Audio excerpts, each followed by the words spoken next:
Hi, welcome back to Lunch Break at Lexplore. Today we're going to work on comprehension skills.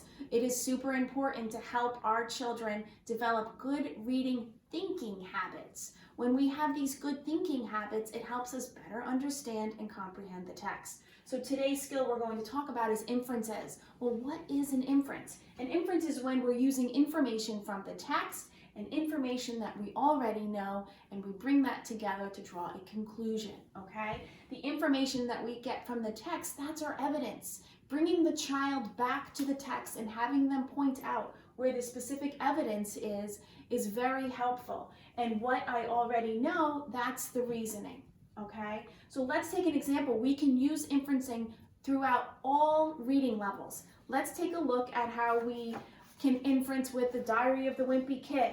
So one inferential question could be, why is the character hiding the eggs? Ben, why is the character hiding the eggs? I think because he doesn't want his brother to wreck them. He doesn't want his brother to wreck the eggs, right? Where's the evidence? How do you know that's the reason? On page 104 at the bottom it says, whenever I have something new, Manny finds a way to get it and wreck it. So there's the evidence in the text, but what's the reason? Ben, how do you feel when somebody wrecks your things? I feel very mad and angry at.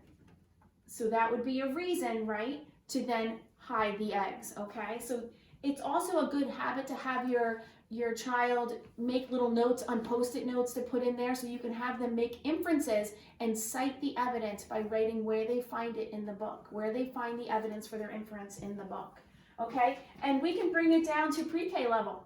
We can do that. We can use inferences when we're reading picture books as well. Let's take a look at this inferential question. Why does Bear want to go to the Strawberry Vale, Ben?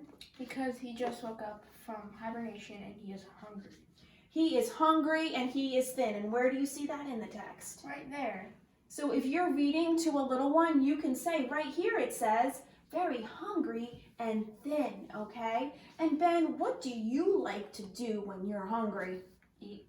You like to eat when you're hungry, okay? That's what you already know, and that's your reasoning, okay? So we're bringing our reasoning and our evidence from the text together to make that inference. Here are a few examples of some inferential questions you can ask your reader throughout the reading, or you can encourage your independent reader to ask themselves, how does the character feel?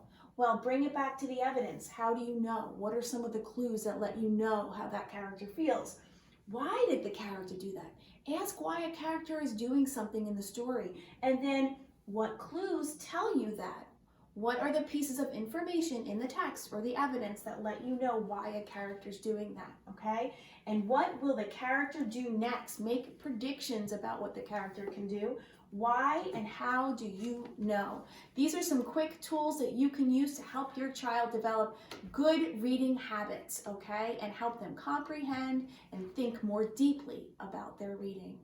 See you next time on Lunch break with Lexplore.